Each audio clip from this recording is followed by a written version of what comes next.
Audio Jungle. Audio Jungle.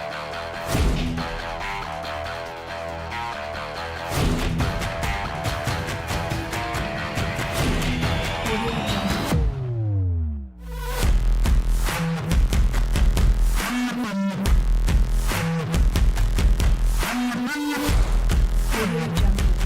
Hello everyone and welcome to another episode of Straight Talk with Firas Al-Masadi. In this episode, I will be talking about the difference between the 2009 global financial recession and the 2020 recession that we already entered. Of course, my talk will be mainly in the light of the real estate market and in particular the real estate market in Dubai. I'll be also sharing with you some really valuable insights. So whether you are an investor or a real estate agent or a buyer or a tenant or a seller, these insights will really allow you to make well-educated decisions and will allow you to navigate towards your best interest in today's market that is full of uncertainties.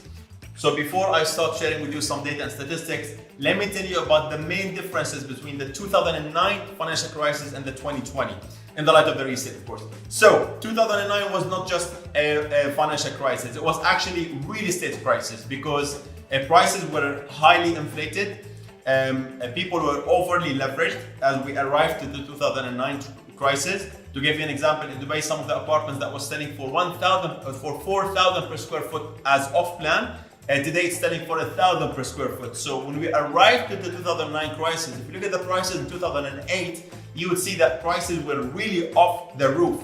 And of course, banks were lending right, left, and center all around the world, whether you look at the US, Europe, or even in Dubai, which basically led many people to be overly leveraged. And of course, with overly leveraged people, you will have a lot of speculators who have almost zero financial holding power to hold on their properties. So they couldn't last when the recession hit the market. So they had to exit. Many people were terminated by developers because they could not meet their next payments. Even developers themselves were overly leveraged. What about 2020 recession? Of course, in 2020 recession, we already entered the recession with 6 years price low. Whoever bought in 2016, maybe more 17, 18 and 19, they knew that the market is down. They knew that they're actually buying in a down market. So none of these people, or almost none of these people, are actually speculators. They're not people who actually invested because they wanted to exit from the market in 6 months. They're not people who invested because they wanted to resell after the second or the third payment because they understood that the market's been down for 3 years. So those are investors who invested with a medium to a long-term view. And I'll prove this to you on my screen now shortly, like I said, using data and statistics. To take one step further here on this topic, as we all know that 2013 was a very, very exciting year for us in Dubai. It was the year where the Expo was announced. And of course, the announcement of the Expo has pushed prices by maybe 10 or 15% even higher in Dubai towards the end of 2013, but took effect on the data in first quarter 2014. So basically, to give you a real insight on where we stand today in the market,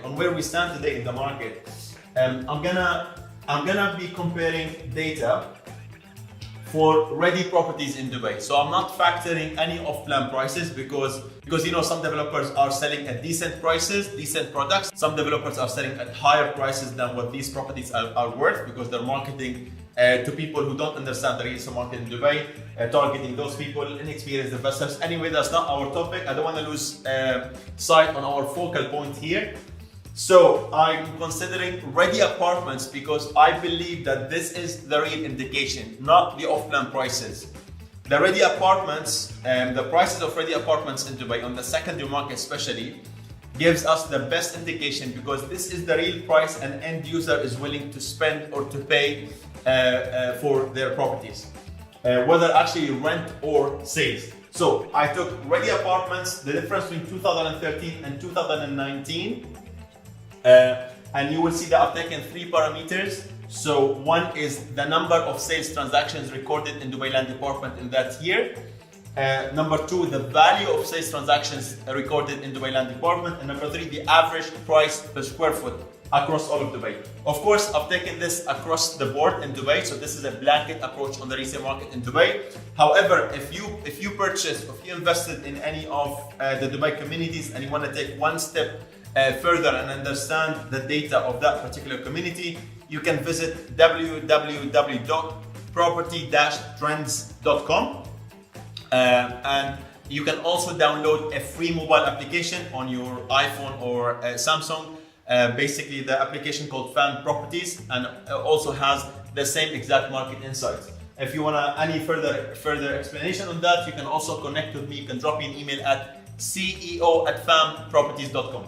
Anyway, so back to this to the data. You will see that in 2013, we are seeing here 36,000 transactions registered. In 2019, we're seeing around 16,000 sales transactions. As for the value of sales transactions, in 2013, the market witnessed around 53 billion worth of sales. And in 2019, it's almost 50% of that, slightly more than 50% actually. We're at around 32 to 33 billion dirham worth of sales. So that's about the number of sales transactions and the value of sales transaction. Let's look now at the data of the average price per square foot. So in 2013, as I mentioned, the impact of the price increase in 2013 was registered with transactions in 2014, because it always takes some time to start marketing and to start selling on the new prices. So you can see that 2013 it was 951 per square foot, that's the average. In 2014 it was 1043 per square foot. And in 2019, we are looking at 771 dirhams per square foot. So what all these data tell me is the number of sales transactions and the value of sales transactions went down between the peak and 2019, basically by almost 50%. However, prices has not gone proportionately to that figure. So prices have gone down maybe by 20%, 25%, maybe 30% in some areas. So that shows definitely some price resilience. And as I mentioned before about the difference between 2009 crisis and 2020 financial crisis, the main difference is why this price resilience. It's not because I'm trying to market that there's a price resilience, but I'm actually telling you that the reason behind the price resilience is that most of the people who invested are people who are investing on the medium and on the long term, which means they have the financial power. They have planned their payment plans, they have planned their financial cash flow very well over the coming few years, and hence they're not selling just at any prices. In addition to that, we're arriving at 6 years price low. So, I mean, real estate will never go to zero, as you all may agree with me. It's of course worth mentioning that the property-trends.com website and the mobile application are empowered by Fan Properties, because this is our approach to the market. This is how we advise our investors, whether we're talking to a seller, a buyer, or a tenant. And I think in this market, it's really essential for people to choose whom to speak with.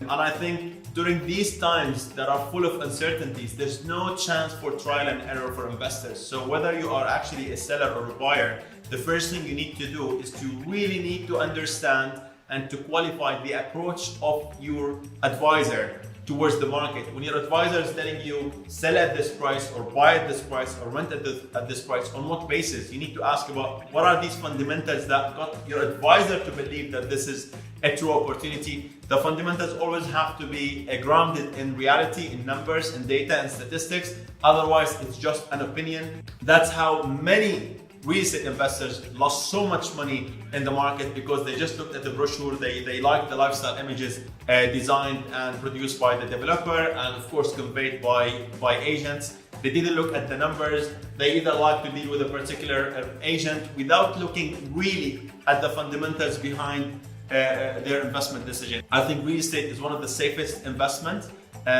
But when people over leverage themselves and they actually take uncalculated investment decisions, that's when they enter into a great risk, because at the end of the day, it's a high value product. You're not investing $1,000 or $2,000 in this.